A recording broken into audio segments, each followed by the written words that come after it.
My name is Andris Piebalgs, and welcome to the Florence School of Regulation webinar, The Clean Industrial Deal, Turning Strategy into Impact. Europe has many issues to deal with, but definitely Clean Industrial Deal stands as a centerpiece for whatever strategy we evolve.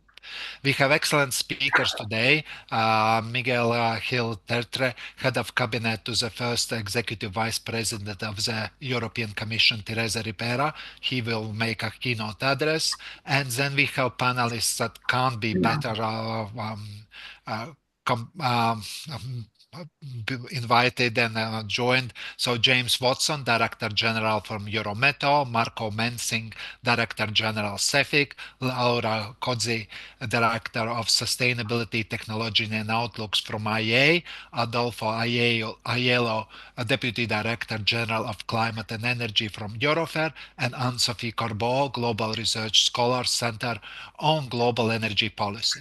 That's all for me, and I now give the floor to Miguel. Miguel, the floor is yours. Thanks a lot, Andris, and I would like to thank very much to the Florence School of Regulation for inviting me. I think it is very important to have this webinar on the clean industrial deal, because we are at a critical crossroads related both to the energy markets and the future of the industry in the EU, in a very complex geopolitical context where we need, on the one hand, to pursue our decarbonization efforts, not only due to our climate commitments, but because, and this is something that came clearly from the analysis, in the Draghi report, because we cannot compete on the fossil fuels that we do not produce. I mean, we will always, have a higher price compared to other regions in the world. Therefore, it's not great for our competitiveness, but it is also not great for our economic security. So we come from a period of 5 years where, the Commission presented all the targets and the sense of direction with the Green Deal. In the current mandate, we are implementing, and doing very, let's say, I would say, a critical step into turning this into a reality. So we are coming into the implementation. And this is where the logic of the Clean Industrial Deal and the Affordable Energy Action Plan have to be considered. We need, to make this transition in a way that it makes the EU more secure, in areas like electrification, but also more competitive. So we need to, go with the industry, hand in hand. So that we have set this ambitious framework to become a decarbonized economy by 2050.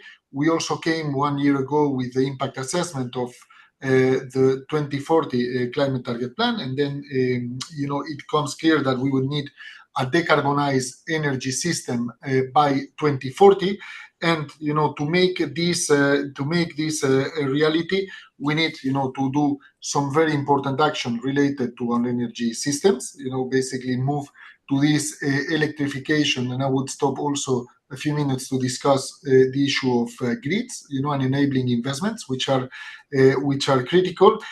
Also help the decarbonization of energy-intensive industries in the EU, and there, we need to look at both investments, and the enabling framework to make this happen, and the regulation, and also seize all the important opportunities related to the clean tech. Now, the Clean Industrial Deal is organized around 6 pillars, and to me, I mean, the first message that I wanted to give you is that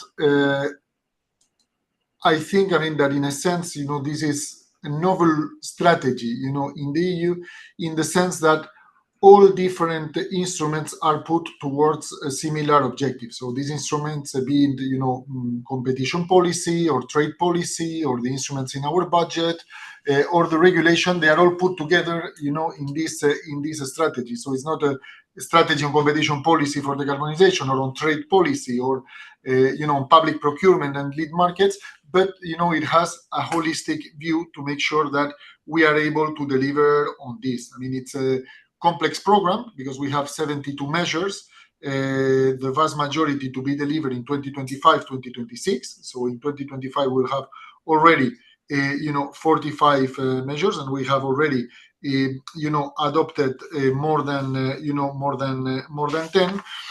And I mean, we have some let's say key performance indicators that we would like to look into. So if I look at the different pillars, I mean, we have a pillar which is critical about affordable energy, which is an element that we need to look into, both from the perspective of gas markets, where we need to let's say look at all the elements that lead to the price formation in gas markets, including how financial markets for energy work, but also taxation, our diversification strategy, and how we contract from other parts of the world.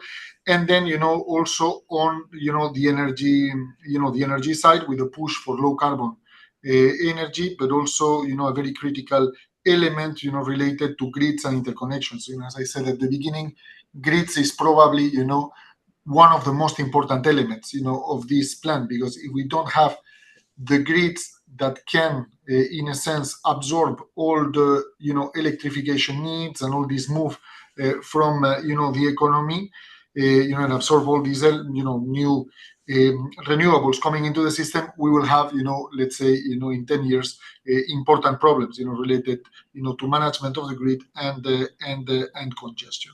We also want to move to decisively to a more decarbonize energy sources. So indeed, I mean, we continue to look at issues like permitting and some others.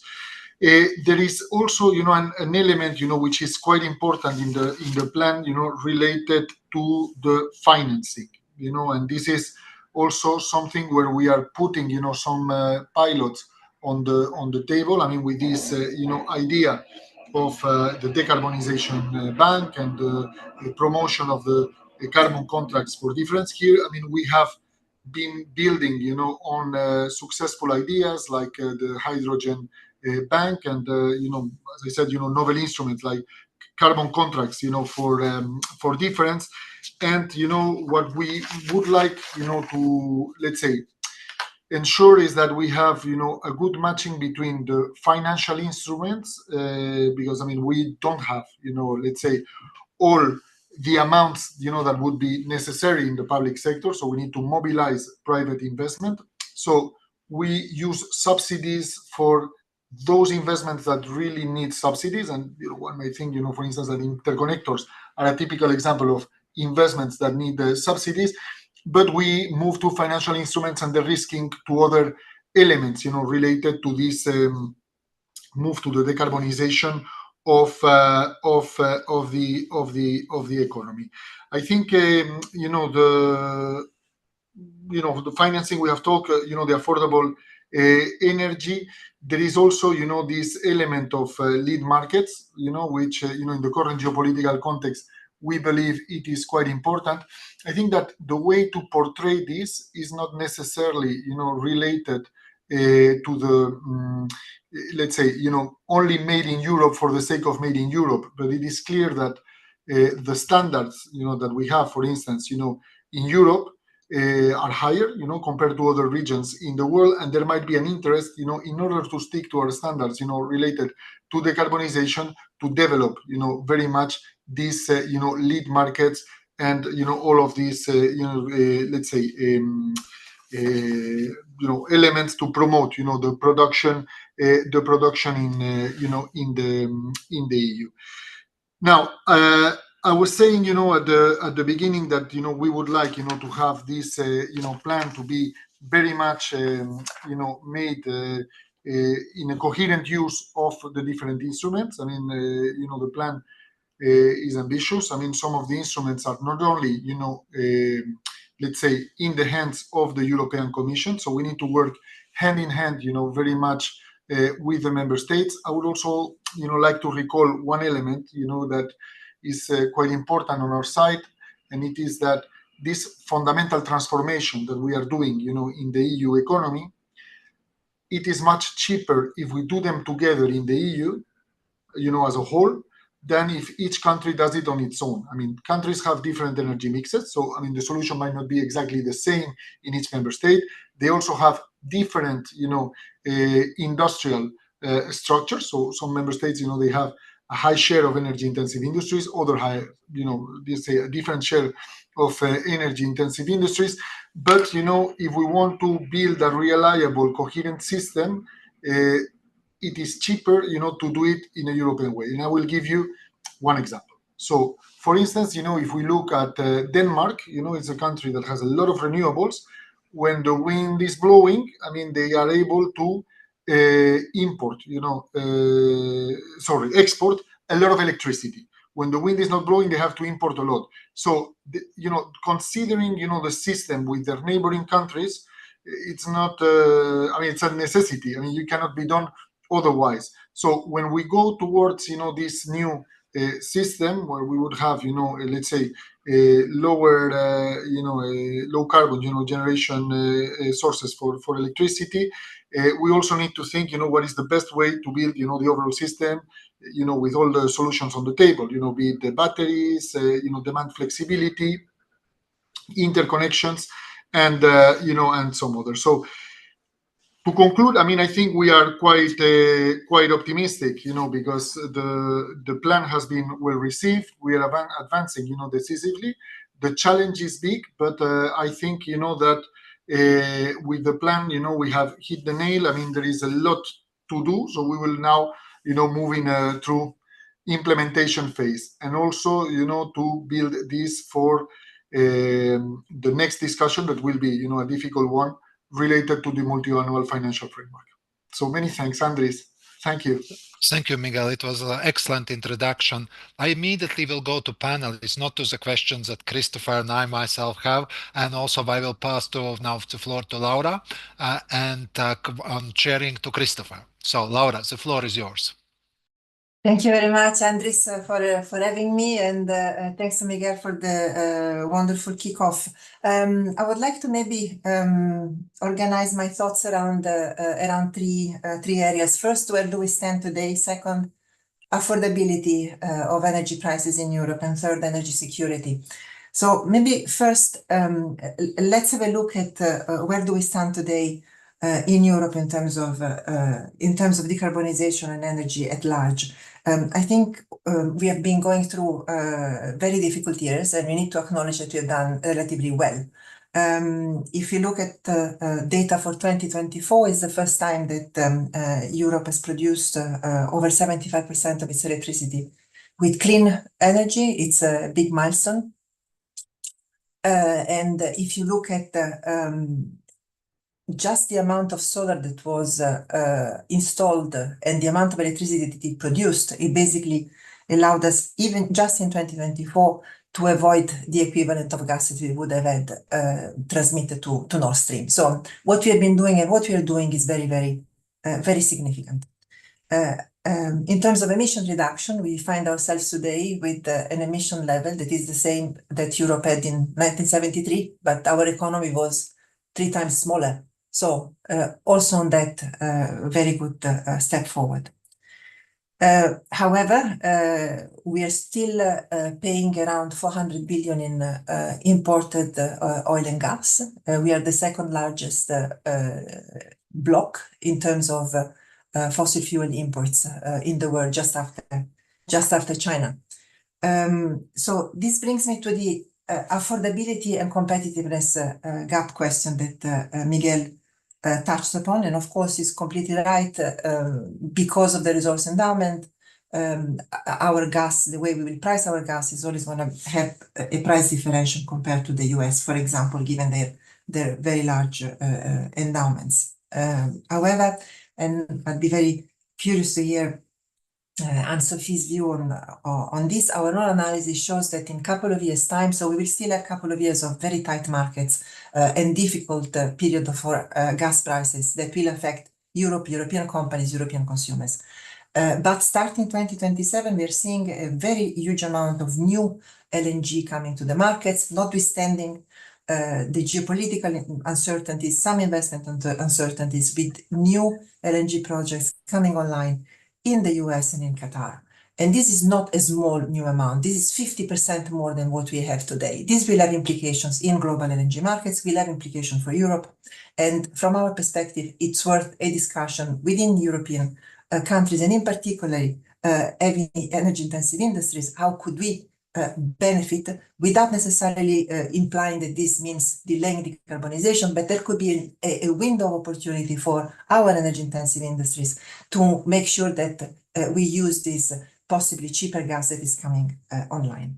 The second point is on electricity and electrification that I completely agree, we completely agree, all our analysis points in the direction that Miguel pointed. Electrification is the way forward. However, electricity prices today are not only the make or break of the energy transition, are at the very heart of affordability in Europe, and we do have a problem there. And it needs to be discussed, and it needs to be discussed at the very heart. Of course, there is taxation and the other things that Miguel mentioned, but when we look at the overall system cost, I think that there are two items that need to be discussed and tackled heads on. The first is the share of gas in how many hours is gas pricing electricity. This is a big issue for European electricity prices. So what do we do to ensure that this number of hours decreases over time? Because it will mean eventually electricity prices are more affordable. But the second that I don't hear discussed as much is the following. In the overall system cost, we are still paying, and we will be paying, a very large portion of debt that is related to all the infrastructure that we had built and we will be building. So is the weighted average cost of capital for the grids we have built that we will continue to pay in the future. Now, this is not a God-given number. This depends on the cost of borrowing.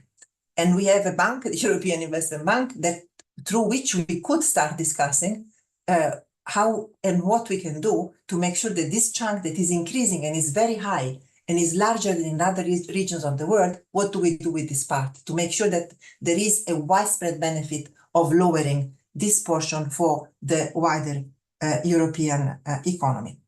There is a third item that I would like to touch on, the affordability and a peculiarity of Europe vis-a-vis other parts of the world that, again, I don't see discussed as much, is the fact that we speak a lot, and rightly so, about energy-intensive industries. We don't speak much about the lighter part of the industries. And the peculiarity that we find in our data is the following. The lighter industries that are quite important in our economies, especially SMEs, country where I come from, where Andres is now. So they are relying on electricity much less than other parts of the world. So the light industry sector in Europe is electrified only 40%. If you are in Japan or Korea, you are at around 60-65%. So those are industries that don't need to produce high temperature heat, so they don't necessarily need the flame. I would like to understand why is that structurally we are not able to move faster to electrification there. This would free up gas for higher intensive sector that does need it more, and would have also implications for gas affordability and prices. Third and final point is on energy security. We have organized last week a major summit on energy security. I want to mention it here because for me, there was a message loud and clear there. We had 60 countries from around the world there at very high level. For me, there are two key messages. First, that multilateralism is here, alive and kicking, and everyone wants to work together, cooperating on energy security. But at the same time, the other very important message that came is that every economic security is fundamentally defined by energy security.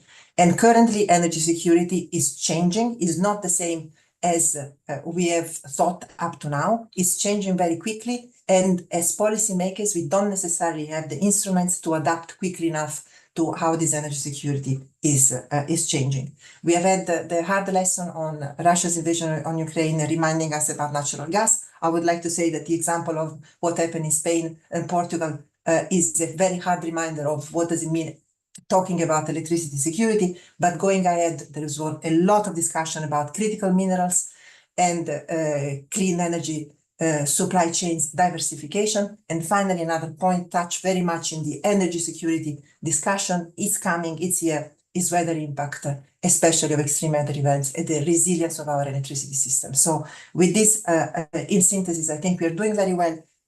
Certainly points of areas to go even better, and integrating energy security more and more. And thank you very much for the opportunity. Laura, thank you very much indeed. That was just brilliant. And I absolutely loved your first two statistics that kind of woke me up as well, that Europe produced, I think it was 75% of its electricity itself from renewable, clean, whatever you're going to call it, clean elements, which is something I would never have guessed if you'd have asked me. I'd have said 60, hopefully. So, I mean, that is a real change. And the other one that you said, our emissions are the same as it was in 1973. Old people like me remember what it was like in 1973, and the world was a very different place. So it's not just that industry is 3 times bigger, but our houses and cars and everything else are 3 times bigger. So those are absolutely terrific things to illustrate that what Europe is doing is working, shall we say. But there's one question I would like to ask you. Or actually 2 questions I would like to ask you. You mentioned in relation to electricity prices, and everything you said about electricity is fully, at least Florence School fully agrees that is one of our biggest challenges for the next step of the decarbonisation agenda, to do it competitively, clean industrial deal, etc. And there's a couple of things that you mentioned on how to get there, because we need to get electricity up and prices down, which is a Sisyphean task, as you've indicated, okay, because it's counterintuitive, okay? So 2 questions. One of them you've mentioned is something that Europe's been kicking around for quite a while, which is how to ensure a electricity market design where gas, when it is expensive, sets the price, which could be argued prevents renewables pushing through their benefit to Europe, and reduce the number of hours. And at Florence, we kicked around, we did this wonderful seminar where we, as professors, we tried to find ways in which to decouple the electricity price from gases. And we had a couple of professors who were in charge of game theory, one from Harvard, one from somebody else. And they just destroyed any alternative mechanism that we could find than the merit order.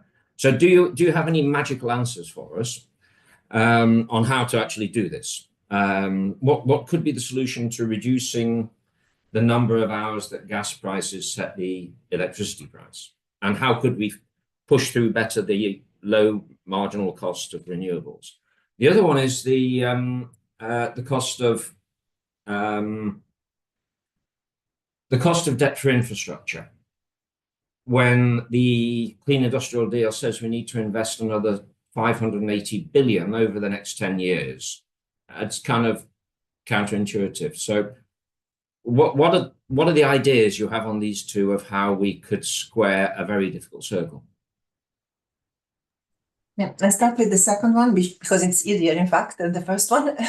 The second is that when we compare overall system costs for electricity in Europe compared to the United States, China, etc., we see that actually the portion of the investment and repayment of the investment is much larger. And part of it is exactly what you said, Christopher. We need to invest more. We need to invest more in grids, and this investment we'll have to repay for those, so they will be part of our electricity bill. However, there is the part of the cost of capital, which is the part that we can play around. So we have started digging, and the repayment of this debt varies very much in different parts of Europe by the type of infrastructure you are building, but a framework that will be more stable and would guarantee cheap money going into this infrastructure would enable that part not to blow and in fact to remain quite stable. So we've done quite a number of analyses on that, and we can show that very, very clearly, that basically ensuring that money that goes to that infrastructure is cheap, is not the investment itself, is the weighted average cost of capital through which you pay that money. The first question you asked, of course not, we are not smarter than the Harvard economists that you gathered. We do not have a silver bullet, but I think for the first time coming out of the Energy Security Conference, for us, the affordability portion became so important that you may see from the IEA towards the end of this year a study on market design. Oh, Fantastic. Many thanks, Laura. I mean, if you have the possibility to share with us the studies that you mentioned in relation to debt financing of grids, that'd be great, and we can give it to the people in this meeting. I know you've got to run, Laura. Thank you very much indeed for being with us. That was absolutely brilliant. Miguel, can I abuse the chair's privilege by asking a couple of questions to you following your really, really great intervention? And obviously, you know what the first question is going to be about after what's happened in Spain in the last couple of days. As Laura indicated brilliantly, one of the key challenges, or perhaps the key challenge in the clean industrial deal, is to get our grids right and to increase electrification in a cost-effective way. Seems to be the low-hanging fruit, shall we say, here. And that's very well represented in the Clean Industrial Deal and the Affordable Energy Act. So there's two pillars, in a way. One is investing in grids, making sure that we get rid of the bottlenecks. The other one is increasing electrification. You've got a grids package, it said, coming out in January of next year. And you've got you've announced the first 1 billion tender under the Innovation Fund for electrification, low-hanging fruit electrification, shall we say it. How does the Commission see that this is all going to come together, and when will it come together? Because this is, and you've also got the Industrial Decarbonization Bank, 100 billion that's proposed. You've got the grids package, as I said. The Commission says we need, I think, 580 billion over 10 years. So this is a huge challenge for the Commission, and we get the seeds of it in the Clean Industrial Deal, but we don't quite see how it's all going to come together yet. I don't know if you can already give us some hints or suggestions on what the thinking is in relation to that. Absolutely. And as you rightly mentioned, I would like also to thank you for the the article that you sent, because I think it was very much spot on, and it helps us with this thinking. But I mean, the issue with the grids, and I think that we need to look at it with the right level of ambition, because the move we are doing for the electrification of the economy is nothing to what compared to what we have seen in the past 40 years. I mean, it's we need really to make a push for electrification with investments that might be once in a generation. I mean, you're not going to build the grids every 2-3 years. I mean, these investments sometimes they take 10 years. So we need to do it. Let's say start now, so that in 10 years time we're in a better position. But it's a multifaceted problem, because there are issues related to planning that we need to look together with the TSOs and the DSOs, and make sure that we come with this optimal energy system that I was mentioning before. There are elements related to let's say the national administrations and even the regional administrations in terms of permitting and some others. And then there is this critical issue of the financing, because as I was mentioning before, I mean, you will not do the grids every 2 to 3 years. So, I mean, we need, to develop the right financing models so that there is, not a bill shock in the consumers, because, all these investments are passed on, very quickly, to the bills, but that they can be amortized, over a longer period of time. So, this is why there is not a unique answer. We are looking, into different elements. For instance, on the state aid framework, where the public consultation has just ended. And we have to look into this. There are also, these pilots that you were mentioning, and we have to, now work in order, to have, let's say, as much as possible resources in the next MFF, and we have all the regulatory elements. So let's say the complete comprehensive answer will come with a grids package on at the end of the year. But let's say there are different instruments that will follow their own logic. So I mean, the MFF will come later on. Some of the work we are doing with the European Investment Bank might come a bit earlier. The state aid framework would come earlier. So, all in all, as I said, it's a multifaceted problem, but we are looking at it, trying to make it comprehensive across all different instruments. It's kind of exciting, isn't it? In fact, because I don't know about the other people in this panel, that I've been puzzling over the last years. How on earth can you square the circle on industrial competitiveness and decarbonisation? And I think the Commission has kind of put a signpost here with the role of electrification and the ability to do it cheaper and better. And I think the way you're doing it, I think, makes a great deal of sense. One other question before I turn to the panel is, and I kind of get the impression this might have come from you. The KPIs in the clean industrial deal are something Andries and I were talking. We've never seen before. We've never seen the Commission before say, this is what we're going to achieve. And it's brilliant, huh? Like the level of electrification, etc. Are we going to get, how important are these KPIs? And are we going to get a yearly update on progress and how we're going to get there? Yes, well, that is a little bit our intention, because as I was mentioning at the beginning, part of the beauty of this strategy is that it's very cross-cutting, around Commission services. So we have DG Ener, we have DG Grow, we have DG Clima, we have DG Comp, DG Trade. all of them working together. So we have established also internally some let's say implementation and monitoring let's say bodies to keep up with the clean industrial deal, so that it's not only a strategy that we present and then we see in 5 years time, but really the monitoring of this let's say strategy is key for us. So indeed, we intend to continue to communicate and take stock, and because I think there is a real demand to ensure, and and I come back to this point from the beginning of my intervention, that now we are not just saying how let's say the economy and the electrification of the economy should look like, but we are really focusing on implementing, making it a reality. So this is very important on our side. Okay, last question before I pass to the panel. There's a lot of people really excited by the Industrial Decarbonisation Bank, 100 billion over, I don't know, suppose the next MFF, so over 7-8 years. Can you give us any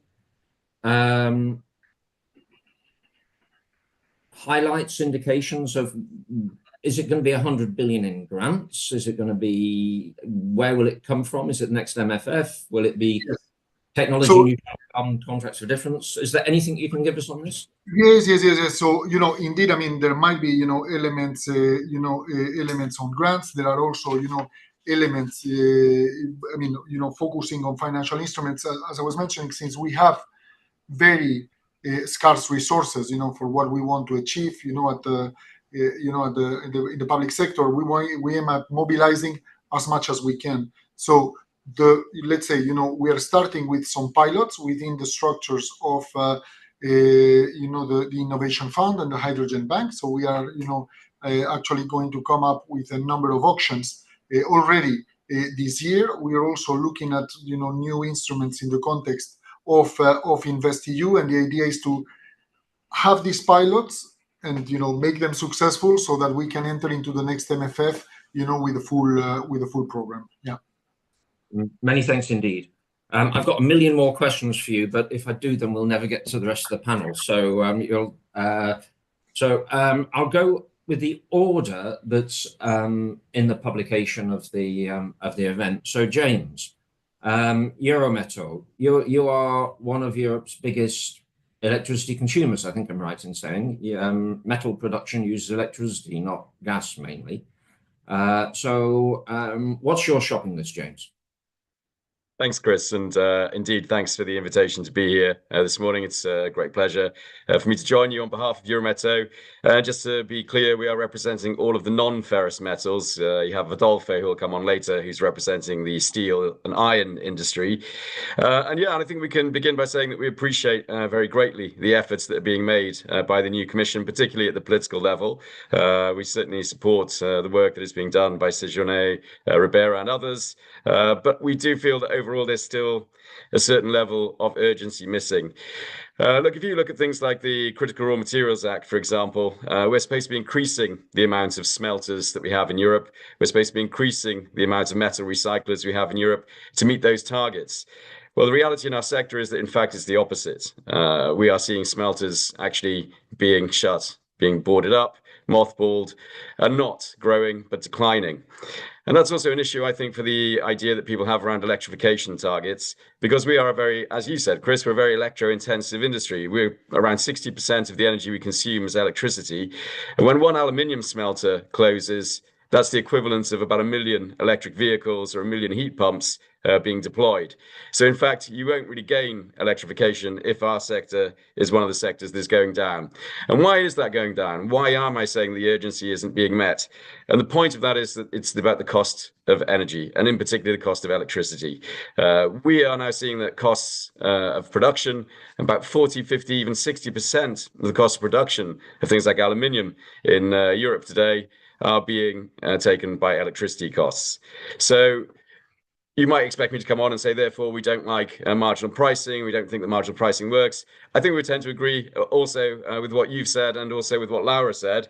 In the end, marginal pricing is a system that is in operation and that there isn't an alternative to. There's no real alternative to the marginal pricing system. And given that we don't have that luxury of saying, okay, let's go to plan B, we recognize that you have to make the marginal pricing system work. And what drives the marginal pricing system? Well, effectively, it's the price of gas. And if you don't have a good price of gas that we used to have before the war in Ukraine, then it becomes very difficult to be competitive, even if you're using electricity, because the electricity price is derived from that of the gas price. And so we would say that there has to be much more urgent work done on that. That is the root cause of the issues, and it still hasn't really been addressed, although we are 3 years in to the war in Ukraine.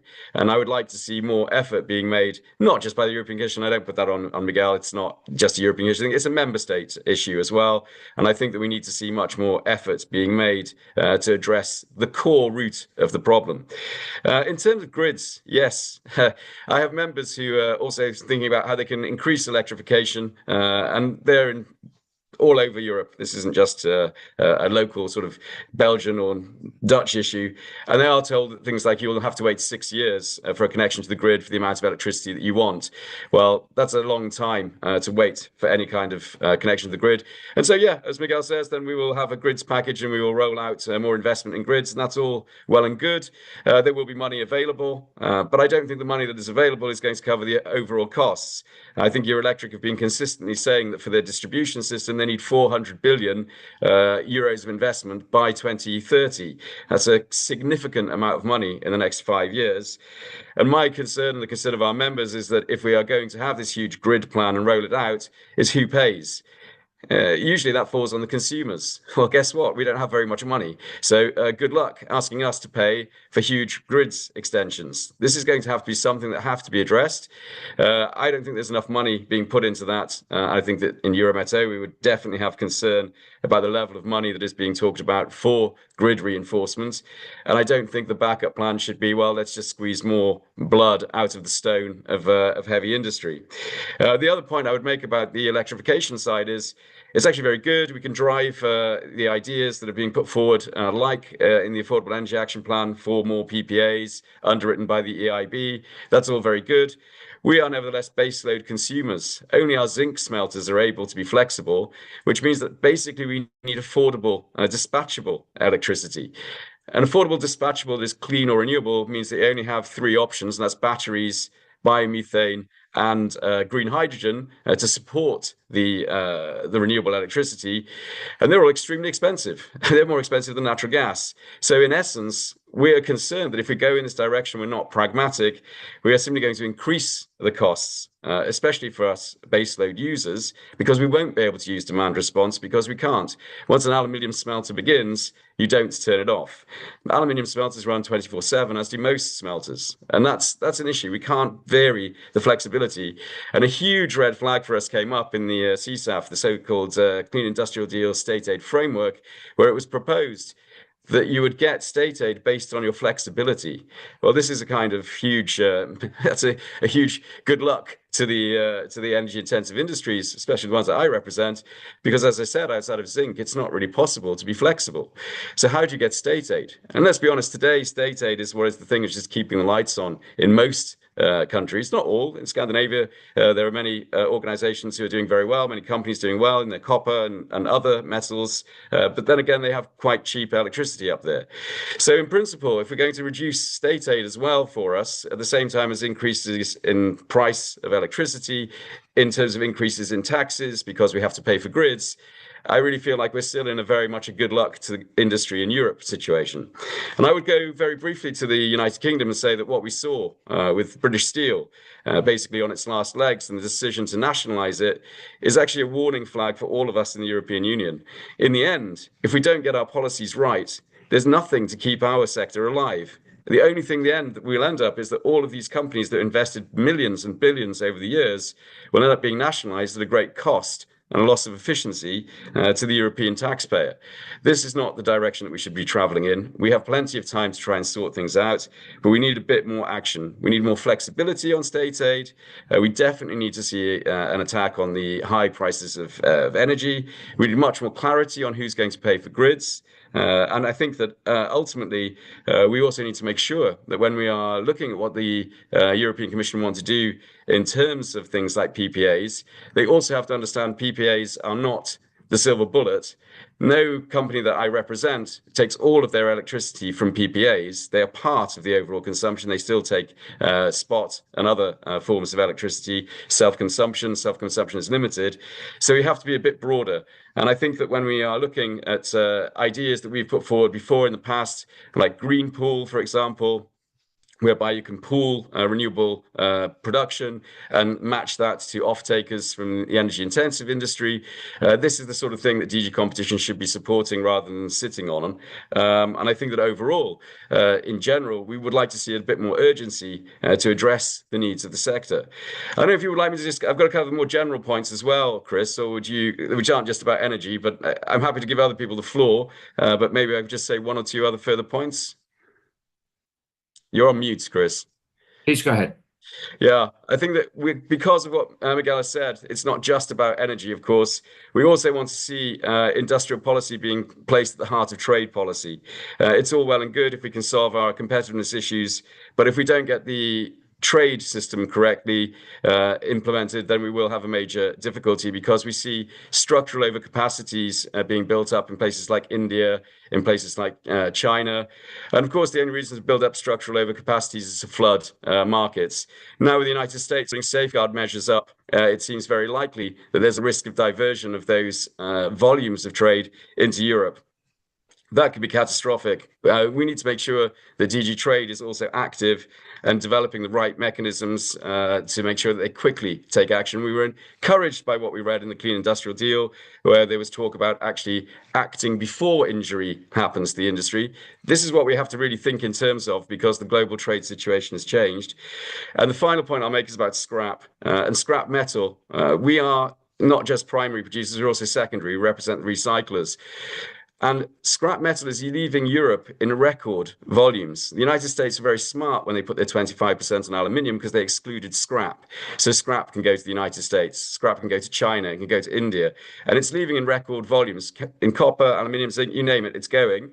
And that's a huge strategic error on our part. There needs to be action to keep that scrap here. The reason it leaves is because those countries are willing deliberately to pay inflated prices for it, because in fact they know that that's a very good resource that we could use, that they can actually take away from us, which will also destabilize our industry.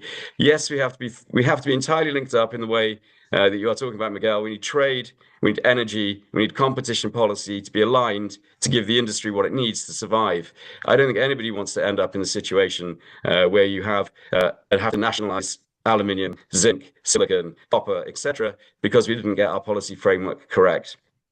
My last point is a sort of semi-joke that a member state secretary told at an event here about 6 weeks ago, because he said, we're being asked to reduce taxes on electricity. The European Commission keep asking us to reduce taxes on electricity levies. These are important levels of income for a government. At the same time, they're asking us to spend more money on supporting industry. So effectively, they want us to cut tax and spend more. And being British, I really appreciate it. He said, how long did the last government that did that in Europe last? And the answer is, of course, if you ask Liz Truss, less than 50 days. So asking governments to cut tax and spend more is a recipe for economic and political instability. Thank you. Many thanks, James. A question I'm going to ask you later is, that's all very well, James, but can you give us the list of 5 specific measures that the Commission now needs to put into its implementation of the Clean Industrial Deal that will keep the strategic sectors of I don't know, aluminium, zinc, whatever it is that you represent, alive and well in Europe? So you're going to get that later. I could even start now, but it's okay. I'll let the others speak. Well, no, let's try and get the presentations, then we can have the discussions. Marco, thank you very much. It's a pleasure to see you again. I hope you're going to tell us that the chemicals industry is alive and well in Europe, and there are no challenges to be faced, so all is fine. So, Marco. The word hope is a good one in this framework. So thank you for having me here. Reality is we announced the closure of 2 crackers only in the last week, and we lost 6 crackers in the last year, which is the basic foundation of the chemical industry. We have shut down. Marco, just to interrupt, what is a cracker? How big is it, and how important is one of them? So the cracker is like the blast furnace of the steel sector. It's the basis of the value chain. It's the biggest equipment there is, and it's at the basis of all other chemistry, where you break down molecules in smaller ones. You have them integrated with refineries, and you have them non-integrated. There used to be 44 in Europe, and now there are 38, and we're counting down, and that's only in the last year. So that gives you a bit of the perspective. The biggest crackers will be over 1 million tons. The smallest are 300,000 tons. But this is the core of Antwerp, Tarragona, Ludwigshafen, Rotterdam, etc. Thank you. Sorry to interrupt. No, that's good to explain. We closed down 11 million tons in 22-23 alone, which you could say is only 4% of our total capacity, but a normal rate of closure is 0.4%. So we're closing now 10%, 10 times faster than we used to do. So I think we need a lot of hope. And at the same time, what James is also bringing, we see the exports from China massively grow as we speak, sometimes in volumes bigger than the entire European demand. And in that sense, I would say we're behind what steel has already experienced and what metals have experienced. Chemicals is the next one. By 2027, there's going to be massive Chinese overcapacity coming this way. So it's a far from rosy picture, which is why we raised the alarm bell. I'm still a bit more positive because we needed also a restructuring in Europe. This is equipment which sometimes is quite old and depreciated. That part I can perfectly well live with. The real issue is that exactly at this moment, we were about to make the decarbonization investments, which is not happening either in this situation. And that's a comment to Laura. Yes, emissions are down, but the main reasons carbon emissions are down in the last year is that steel and chemicals operate at 70 or sometimes 60% of capacity. We're just not using our plants, therefore we're not emitting. At least that's on the industrial numbers as such. So the main question for me is investments. Now, on the positive side, because if you're not an optimist, you can't survive Brussels for 20 years, like you know. You need to have some optimistic gene somewhere. A few years ago, still, the mantra of this commission was to increase energy prices so we would become more efficient, save carbon emissions, and move on. Now we have a commissioner which mission letter says he needs to lower the energy prices in Europe. That's almost a revolution in short. And in that sense, we're very happy with what's happening at the highest level in the commission. We're now waiting for the implementation and eagerly looking forward, because the KPI is very, very simple for this energy commissioner. Are the prices next year lower than this year. I think that's, for energy intensives, what matters most. Now, why is this so important? If you summarize the total picture, I always say ×2 divided by 2. We need twice the production of electricity in Europe at half the price. ×2 divided by 2 in order to be competitive globally. When I do ×2 divided by 2, I always tell Eurelectric that means they're making the same volume of money, which they apparently don't agree with, or at least maybe I'm not a mathematician. But ×2 divided by 2 is still reasonable. I'll tell you why. Because the sheer use of electricity for AI and data centers is another 165 terawatt hours that the market will have to provide, which is as much as the chemical industry as a whole. And when you go to China, to my colleagues, and to the US, geopolitically, they're talking about one thing only, which is the race for AI. And that's a race for energy, and that's an availability of electricity. So even if we're 70% of our grids being renewables, if that's all supplied to data centers, you're not keeping industry in Europe as such. So divided by 2 ×2. Short-term measures. I think we should be happy with Mr. Trump devaluating the dollar. That should make our gas a bit cheaper. Let's also see a positive there. We're going to need the massive imports of gas as such to help us relieve the prices. On the marginal, I still wonder if we need to keep the carbon price into the electricity price. If 70% is renewables with no carbon cost, why are we paying the carbon cost for gas on the entire market? There is a moment there where we should reevaluate that. And a strong one for us, something the Commission can do tomorrow, and they should, indirect compensation for EU ETS, the state aid framework, still excludes some sectors, including basic organic chemicals. We, with a low carbon price, we're just below the boundary. Now we're well above. And that's what the Commission can literally do in a few weeks. Change the state aid rules, allow the governments to support, and not limit it to a few selected sectors only, which has a direct impact on the price. Now on the grids, and maybe my final points, and then I'll come back in the next round. I agree with James that if you do ×2 divided by 2, the thought of industry paying for the grids won't be feasible either, looking at the size of the investments. What we could do, however, is prioritize the building of the grids where it saves the most carbon. Don't only build grids just for the sake of building it, but which extra kilometer, which pipeline kilometer or grid kilometer enables basic industry to carbonize is probably a better use of the limited amount of money than just increasing the grid as a whole. And that's where I think policies need to combine. If you lower energy taxes for electricity, but only if they're used to make hydrogen or go to hard to abate sectors, and only if they then indeed provide into the wind sector in Europe, etc., you start to click policies together, which is something the IRA actually did before Trump. So my main points, no, it's not going well in chemicals at all. We have about 2-3 years to go. And then literally we're beyond the point of no return if we're not already. ×2 divided by 2, double the production of electricity is half the price. Think what's going to be added for data centers on top of that.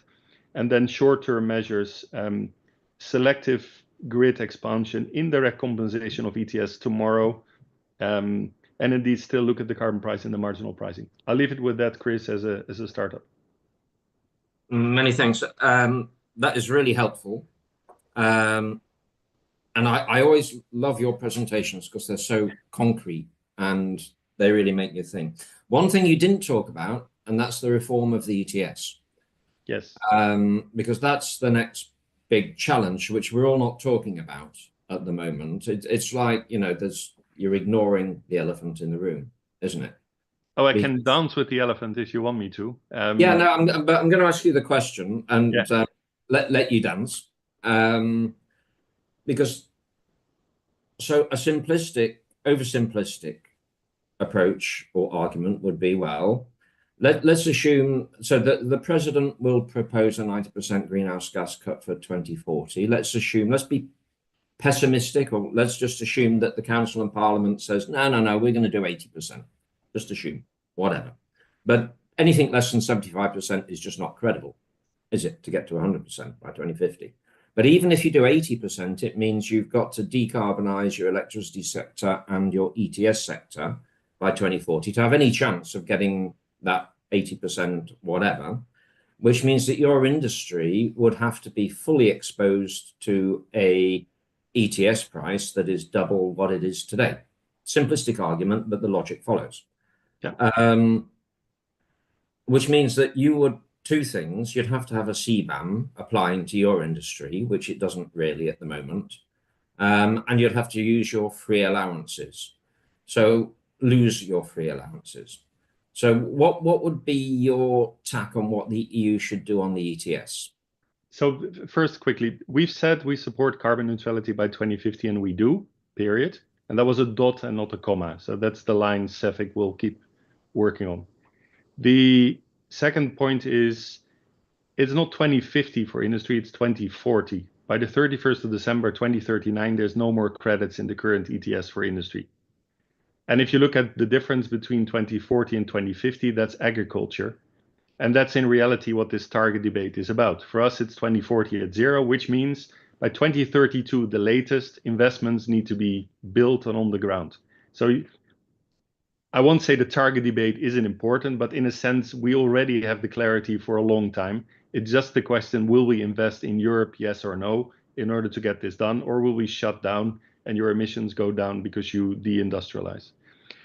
In my limited economic capacity, if you have no more credits by the 31st of December 2039, that's a linear reduction factor. The price is 1 divided by 0, which is eternal, which should make it somewhere in the hundreds. And I'm not forecasting competition law compliant and just shouting something, somewhere in the hundreds by the 2030s mid.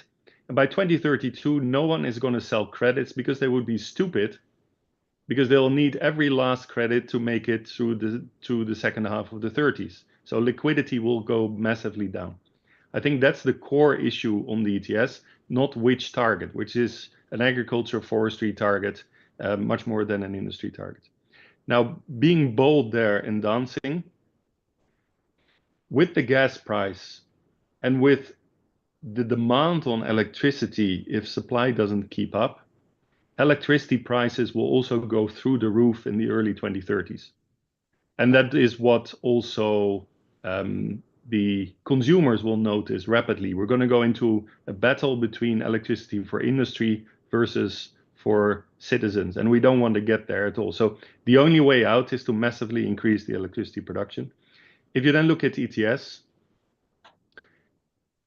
CBAM for chemicals is extremely complex.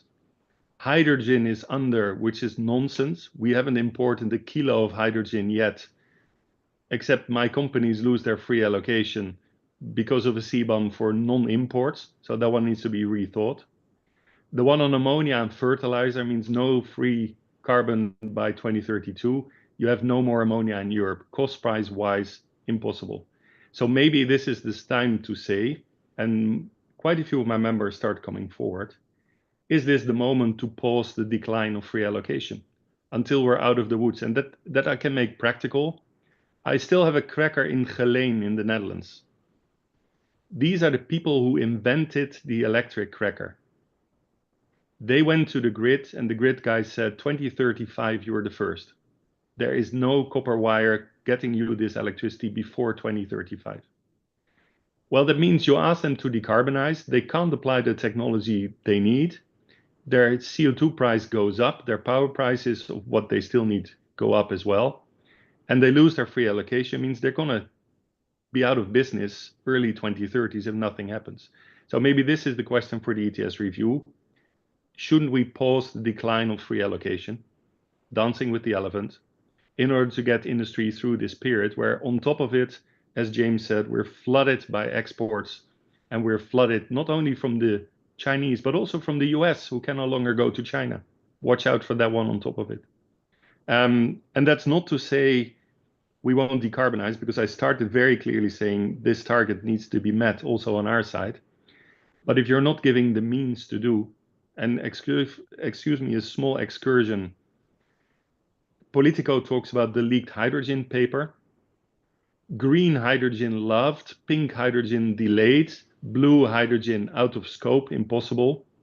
I wonder if the Commission actually wants a hydrogen economy, because with the current electricity prices, there's very, very, very limited number of projects that make an FID at the end of the day, because it's simply too expensive. So that was the other solution next to electrification, 16 times too expensive for our sector to work on. So I hope I gave you some food for thought on ETS. Maybe it's time to rethink. You did, indeed. Many thanks. I don't know quite how to reply to it as yet. You say you fully agree. That's I mean, basically what you said is don't apply the ETS to my industry or keep giving them free allowances indefinitely. I'm not saying you're wrong, okay? No. But that's more or less what you said. No, I didn't. No, to be very clear. If you reduce the free allowances, but you don't give industry the means to solve it, except shutting down, they're going to shut down. That's the choice you're looking at. And not indefinitely in whatever, but look at CBAM as well. CBAM for chemicals is delayed because it's too complex. And forgive me for being so clear, customs officials cannot keep cocaine out of Antwerp and Rotterdam. How are they going to check 1,400 blue vessels with Chinese labels saying CBAM compliant? Please explain that to me. We don't have the customs machine to check the CBAMs. So we're not saying there's no problem. We're saying we also don't have the solution. But what I see is my members now being squeezed into an impossible situation. And eternal free allocation is not the solution, but taking it away right now is not going to help either. Thank you. Good dose of reality. Adolfo, many thanks for joining us. By the way, I would like to get on China if we have any time at the end. But Adolfo, thank you very much for joining us. Tell us about steel. Yeah, thanks for the invitation and good morning, everyone. Well, first, thanks for asking Marco a question on ETS, because that makes me feel younger when Marco and I were still working at ETS more than 15 years ago. And of course, I'll try to be, let's say, optimistic without referring to the Brussels weather of the next days, because that would be too easy. But first and most importantly, decarbonizing steel is relatively simple to describe on paper. We don't have hundreds of plants in Europe. Unfortunately, we only have 20. It's exactly, a very small number, 20. And James was referring to the UK. You see how strategic it is when you get to only one plant in your country. You definitely don't want that plant to shut down. And of course, nationalizations, these are things that, market-driven people don't like. And the solution for that, to avoid that, is the right enabling policies. If the policies are right, so the framework conditions are right, then there is no reason to go to such extreme measures. When it comes to the Clean Industrial Deal, the first and most important element was the overall message that this new commission gave to our sectors. And the message was not anymore, you are a problem, but you are strategic, like clean tech, and we want you to stay in Europe and invest in Europe. I think that was extremely important for our CEOs, because these are CEOs that have to justify in their boards multi-billion investments, which are very, very, very difficult to finalize when they are compared with third countries' investment opportunities. Last week I was, in the last weeks, actually, you have seen many more investment announced in outside of the EU, where simply energy prices are much cheaper, and there are other enabling conditions that are easier for these kind of investments. So tracking these, what happens in these 20 sites, primary steel sites, will be decisive. Every steel site roughly produces 3 to 4 million tons of steel, and there are roughly 2 tons of CO2 per ton of steel. So if you are able to decarbonize these 20 sites, you are reducing 20 to 25% of the ETS emissions. The issue is that the framework conditions are not there, and this is essential. This is the essential part of what Miguel said. The Clean Industrial Deal needs to be implemented with one clear objective. We want to decarbonize these industries in Europe, and this requires also going beyond some taboos from the past. We all know that in the past there were some red lines of some policies, trade, competition, energy. Those red lines were there from the past, and they cannot be there anymore in this new reality. Just to mention a few, on trade, welcome to the club, to the other sectors, still had the Chinese, let's say, massive increase of imports back in 2015, 10 years ago. If there is one lesson from steel that I can report to you, don't expect China to be your problem for the next 20 years alone. In steel today, overcapacities are everywhere in the world. It's like mushrooms. Once there is a big mushroom, they grow all around it. In steel, we have more than 600 million tons of extra capacities, 700 forecasted by 2027. China was the starting point, but is not anymore the only problem. We have everywhere in Asia, MENA region, and South America. If you don't have a comprehensive trade policy, so the first question for the first, let's say, framework condition is you need to have level playing field conditions on trade. If you don't have that, there's no way that you can compensate for all the other cost disadvantages that we have in Europe. Second, about funding opportunities. A lot has been said. I would say, of course, like in every family, the first advice would be to spend every euro in the most wise approach. Few examples.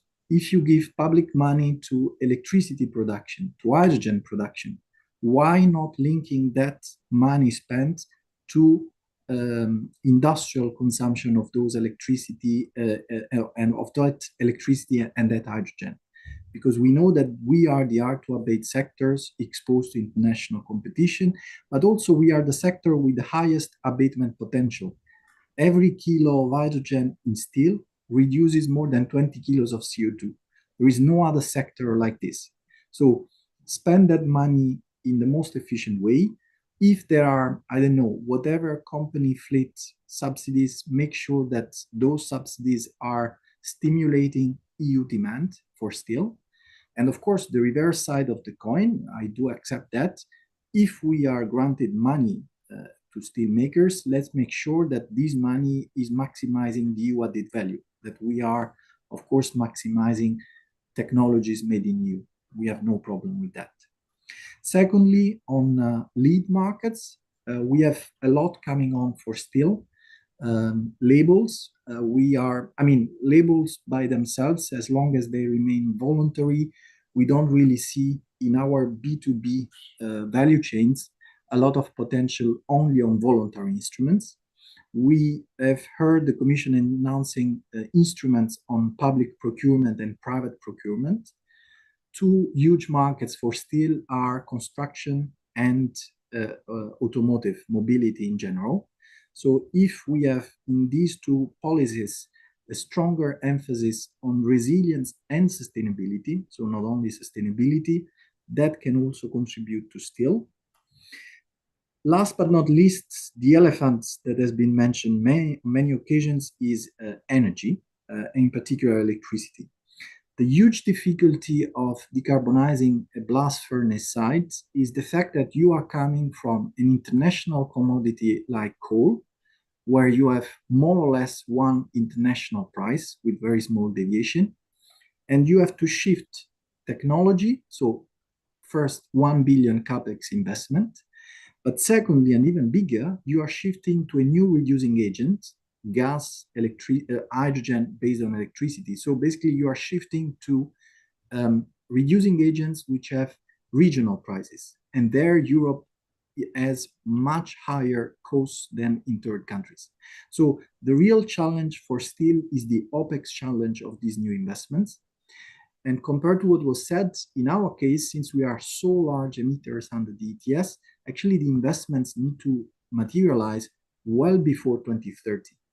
We have a number of projects that have been announced in the last 5 years, I would say. A number of them are being delayed, notably for the lack of these enabling conditions on trade, energy, and funding in some cases. If we delay that, actually we are not postponing the problem, but actually we are simply tackling the problem in the wrong way. And this is the fundamental issue of climate targets. The way they are designed today, they are like in economy when they say it's a self-fulfilling proficiency. There is no doubt that we will achieve a target. The only doubt is how we achieve the target. Do we achieve it with investment and innovation, which is the right way to achieve it? Or do we achieve it by reducing production in Europe? That's definitely what we are doing in last years and what we don't want to do in the next few years. So energy and electricity plays a huge role. A lot has been said already. What I want to say there is that there should be no red line from the past. What matters for our companies is the end result of all the policy measures. Are they able to reduce the electricity price? Now, I'm not sure if they have to cut it by half, as Marco said, but definitely they have to reduce it by a lot compared to the current markets.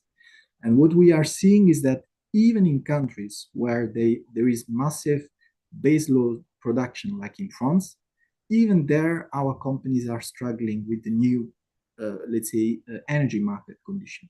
So there is definitely a structural issue on electricity for sectors exposed to international competition. And I must say that I have no problem with that. Still is, probably one of the sectors with the most protection measures. And in spite of that, we are still struggling, which basically means that there is a structural sum of issues starting from energy in particular. Also there, one example on the decoupling.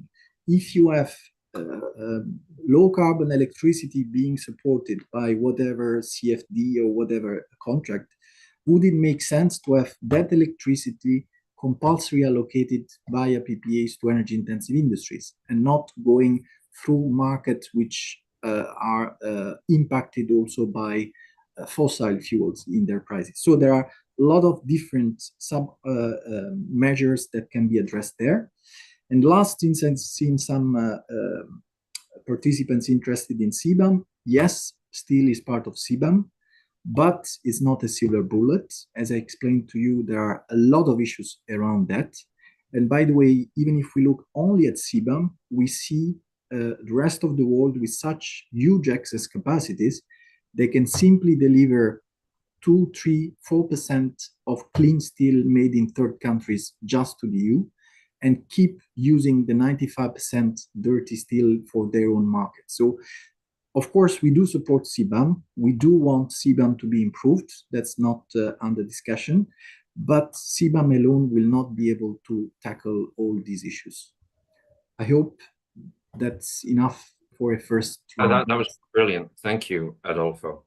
I must admit, I'm really enjoying this webinar because it's kind of bringing a whole load of new issues to the table, and it's showing how much wider the clean industrial deal is than you think it is when you first read it.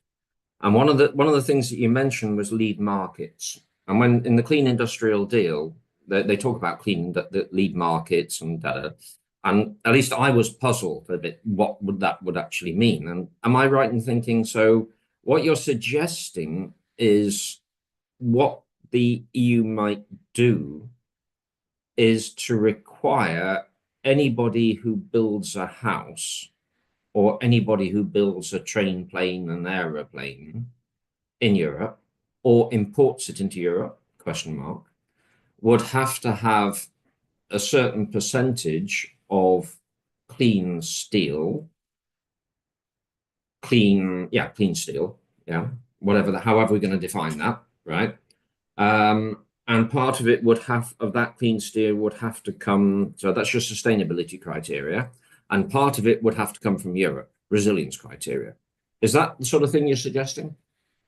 Yeah, that's the basic idea. Of course, the problem of procurement is that, as you know, steel is used in many value chains, mobility, construction, engineering, and so on. So there are some value chains where procurement plays a bigger role, in construction notably. There we would see probably the biggest impact in short term. And also there it's the segment where probably EU steel already now scores the best in terms of sustainability, because most of our products in construction are coming from recycled steel. So there probably in short term we would have the biggest impact. But the two elements of sustainability and resilience need to go hand in hand. Of course, other markets like mobility, there the role of public procurement is much more limited. There is more private, procurement, and there we will need to see. I think the Commission is also referring to instruments in company car fleets, which might indeed also be relevant for steel. Okay, many thanks. Anne-Sophie, thank you very much indeed for joining us today. I always love your presentations because you always kind of bring us back to reality.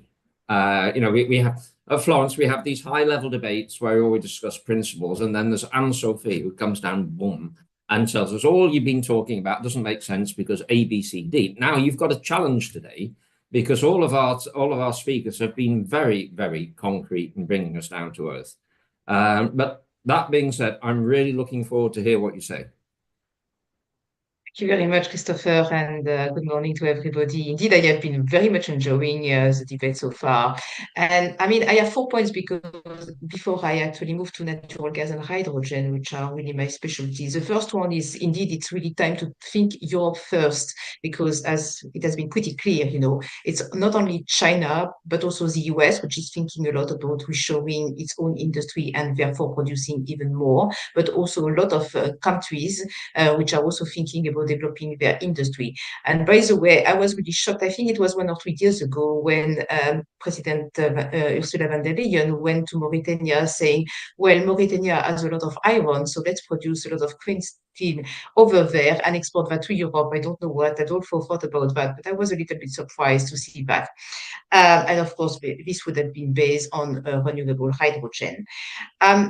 I see a lot of numbers about billions of euros flying everywhere, but everybody is telling me, well, yes, there is a lot of funding available, but in fact, it's pretty difficult to access all that funding. So I think it's really important to make sure that all the money that we are being told about is really going to be available easily. Because if I look at the United States, given that I am from Columbia University, although based in Europe, the beauty of the Inflation Reduction Act was, for example, for the renewable hydrogen production tax credit, it's production tax credit. So for people, it's relatively easy to access once you understand the rules. Now, the US, or at least the Biden administration, has become a little bit too European and has managed to kill renewable hydrogen in the US before it has actually had a chance to move up or to increase, because they spent about 2.5 years defining renewable hydrogen. My third point is very ambitious targets are very good, at least as long as they are reachable. I still cannot digest the 20 million tons of renewable hydrogen in REPowerEU, which is completely unachievable. So ambition, yes, but you need to give something to the industry which is actually within reach, with a lot of ambitions, but not have something which is pie in the sky.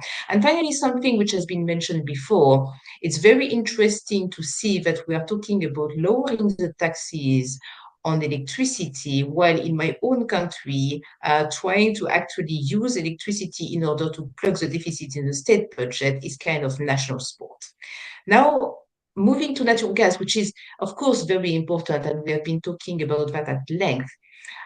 As Laura mentioned, we are at the dawn of the largest increase in terms of LNG export capacity, which is going to come from various countries. And 2 days ago, we had actually another final investment decision in the United States. There is a lot of capacity coming to the market. Whether this is going to actually lead to much lower prices is depending on two things. The first one is what is going to be the price or the level of Henry Hub gas prices in the United States. Because if you have oversupplied LNG markets, then the price is going to be determined by the short-term marginal cost, which is going to be the cost of exporting US LNG, and therefore it's going to depend on Henry Hub, which is very important because in the US, we have now a lot of competition between rising LNG exports and also this competition for AI and data centers, which are going to be using, among other things, natural gas. The second thing which is going to determine the level of gas prices is what is Qatar going to do, because Qatar has been very silent. We have a lot of LNG coming to the market, a lot of that is not contracted. And we don't know exactly how they are going to play that, given that we are not so happy about the fact that this is not really contracted. When I first read the action plan for affordable energy, and in particular the part on natural gas, I cannot admit that I almost fell from my chair, with all due respect. Since when is a Japanese model, which 10 years ago was basically the perfect example of paying a premium for energy security and LNG security, an example to follow for Europe? We are going to have lower LNG imports, I think, starting from the late 2020s. So why do we want to invest into new LNG liquefaction plants abroad? That, I have to say, I really don't understand. Unless this is in order to please Mr. Trump, but don't worry, he can definitely align a lot of LNG liquefaction plants without so much of Europe. And by the way, US LNG to Europe is not going to help us bridge the deficit gap, as I have been saying over and over. Additionally, I mean, I also noted the reliable LNG supplier. Which countries are we talking about? The United States, Qatar, which said that maybe they would not export any longer to Europe because they are not happy with the due diligence law. Australia, maybe a little bit far away. And if you talk to Japan, again, they would definitely express concerns about, the trajectory of LNG exports from Australia. Or the fourth one, Russia, which we want to actually ban. So please explain to me exactly what is a reliable LNG supplier that we want to invest upon. I would say, well, we have a perfectly nice neighbor in the north, which actually also would be looking for security of demand, which is very conveniently producing low methane emission natural gas and knows one thing or two about CCUS. So I had a lot of questions about that, but something which was not mentioned and is actually worrying, maybe not so much large industries, but definitely the smaller industries, is not the wholesale, but everything which is on top of the wholesale gas prices, all the network charges, because as natural gas demand decreases, then these charges may actually increase. And a lot of players, smaller players, are actually concerned about the transport network charges, the distribution, the ETS2, and additional things which can come on top of that, for example, in order to support biomethane. So that's also something which has not been addressed, but is also very important. And to finalize my comments on hydrogen, I think we're still waiting for the delegated act on low carbon hydrogen, which I think in the clean industrial deal was actually supposed to be in Q1. I think we are way beyond Q1, and unless I have been missing that when I was in the United States, it's still not there. I think we need to really be realistic about what we can do with hydrogen, and in particular, two questions. When are we going to see this delegated act on low carbon hydrogen, but also do we want to reopen the Pandora box, which is renewable hydrogen and the delegated act? Because I have yet to see anybody who is happy about that and who is happy about the relatively high cost of renewable hydrogen that this is generating. I'm going to stop there. I think we have 4 minutes left. I don't know whether we will have that much time for debate. And Sophie, yet again, you managed to bring us back down to earth. That was absolutely brilliant. Thank you. In my academic capacity, you guys and ladies have given me about 8 new articles to write now. So it's really upset me.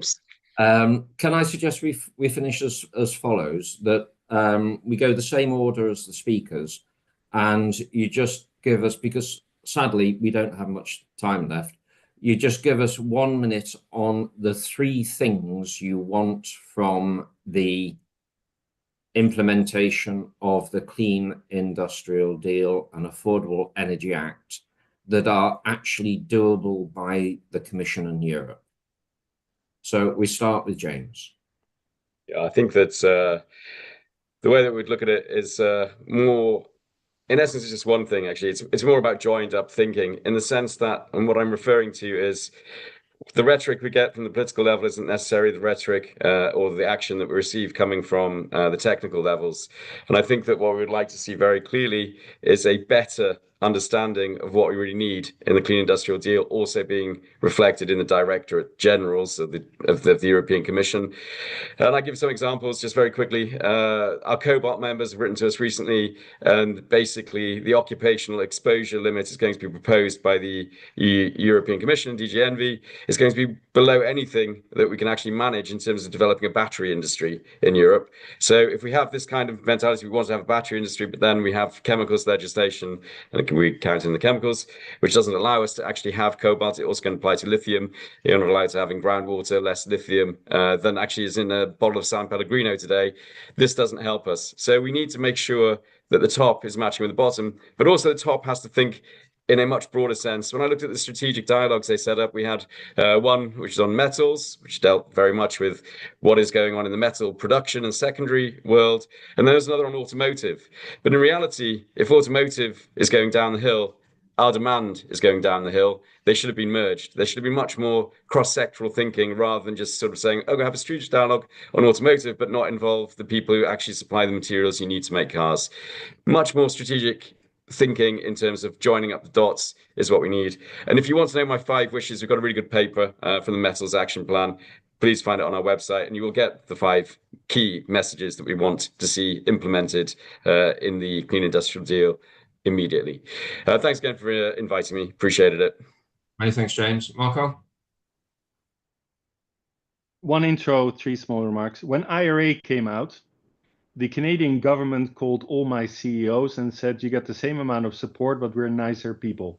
And that was before the elections. So lots of people looked at Canada as a place to invest. So the first thing we need from this commission, and the von der Leyen commission is well on track, is that our CEOs feel welcome and listened to.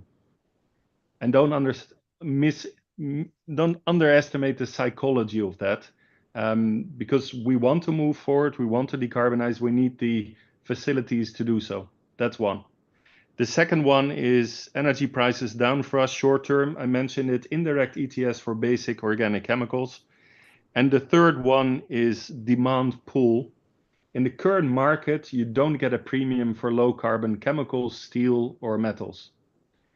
If we don't fix that, and one of the options could be low VAT for low carbon products, for example, if we don't fix that, we won't invest because there's no demand. That's the basics of a market economy. And then maybe the last, to align also with James, I think we need almost a trade observatory with real-time monitoring of trade flows, because it's going so fast as we speak. Yesterday, we got 2 CEOs saying, look, ethane exports of the US to China have come to a grinding halt. Crackers in China are standing still. We're not getting the chemicals from China. And that is literally in a week's time that things now start to shift. So a fast response team of the EU on trade issues, defensive and offensive, maybe a merge of activities there of trade and grow, because they have the value chain teams, would be really helpful. Perfect. Many thanks. Adolfo? Yep.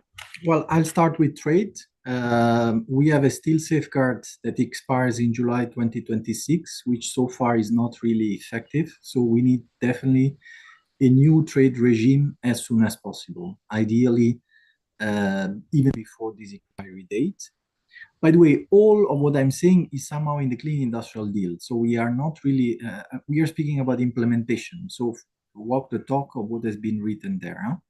Secondly, on energy, I to be honest, we don't really care what's the instrument that delivers the results on energy, whether you need to reform the market design, or you need to work with state aid, or you need to work with CFDs and PPAs. But there, you need to find an instrument that delivers cheaper electricity to energy intensive industries in very, very short term. And I think there can be a combination of instruments. There is the CFD PPA linking, there is the tripartite contract idea of the affordable energy plan. If they don't work, nothing should be ruled out, including the market design. The third one is probably the hardest to choose, because then you have either lead markets or a word on CBAM. I think on CBAM for us, the two critical points are fix CBAM for exports. We cannot live only on our European market. We also need access to exports. And right now, we will lose export markets even faster. And secondly, avoiding the CBAM resource shuffling. So don't allow just this reshuffling of steel across the world, with a little bit of clean steel coming to Europe with no carbon cost, and then dirty steel still flooding the other markets. If I had to choose three, I would stick to these three ones. Many thanks. Anne-Sophie? Thank you very much. And to build up on what Adolfo said, I mean, there is a sentence that I like very much in the Clean Industrial Deal, which is strategy is only as good as its implementation. So indeed, we are talking about implementation. So the first thing that I would say is that gas prices should have never been that high in the first quarter. So the gas market force, the gas market task force that this action plan on affordable energy was talking about is, I think, absolutely necessary, because some very fishy things have happened on gas markets in Europe, which were, among other things, triggered by the storage regulation. But I think the Commission needs to act a little bit quicker on that. The second thing is that I am a little bit tired about hearing that aggregate EU is going to solve all our problems. I think it's time to realize that no, this is not solving actually all our problems. I don't think it has solved many problems at all. So stop basically making that like the magic solution for everything. I think also, please go faster in publishing the necessary delegated act on hydrogen, so that we can finally move forward and be a little bit more technology neutral. Yes, I know the delegated act on low carbon hydrogen is talking about nuclear. This is terrible for a certain number of countries, but let's face it, I mean, we need all the kind of energies and stop being selected about one energy against another. Finally, I would add with maybe a positive note. 2 weeks ago, I was in the United States, and something I heard was very striking. I would never have thought I would hear that, which is that people are starting to be worried about the rule of law in the United States. So I think Europe, with stable legal, hopefully fiscal framework, has also some good chances in this global competition. Many thanks indeed, Anne-Sophie and everybody else. I think this was one of the best webinars I've ever done, illustrated by the fact I've been fascinated by it and I haven't seen a single PowerPoint. That doesn't happen very often. So many thanks. Andries, I'll pass to you to close. Yeah, I would like to thank all the speakers. And if I take the main takeaways, I believe that Clean Industrial Deal is definitely a good start, but Sophie emphasized start is as good as it is as good as implementation. So many things still need to be discussed and many things need to be done rather quickly, because I was a bit worried about Marco saying 2-3 years until point of no return. So there is a time, but it is in European policy making basically a couple of seconds. So there is a real challenge. Then what I really believe, and it came from different sides, we need new working methods. With due respect to Europe's stability, cross-sectoral approach, different policies, and also member states, we need to find better methods. We can't copy executive orders from US or in large Kanzleramt now being created in Germany. But we really need to have a more flexible system, more faster system, and adjustments necessary. But what is a positive note is definitely that European executive and also member countries now very much engaged with industry, and I believe that will avoid these misunderstandings that I saw in some of the messages that industry could have done more. Well, we don't need the scapegoats, we need the solutions, and it leads to me that when I studied physics, there was mathematical methods in physics. So we have no equation, but basically you put the parameters and try to get what you would like and then build on this the policy. I understand in politics makes it more complex, but it is doable, and Europe has a lot of potential. It just really need to be faster and more focused, and also taking sometimes not decisions that do not please everybody. So I believe that is things that we need to face, because otherwise we will have decisions to make that will not please anybody. So that's the risk that we have, but definitely Commission has done fantastic job, and I would like to thank again Miguel for really being part of this, and all the panelists. We will engage on some particular issues in the future.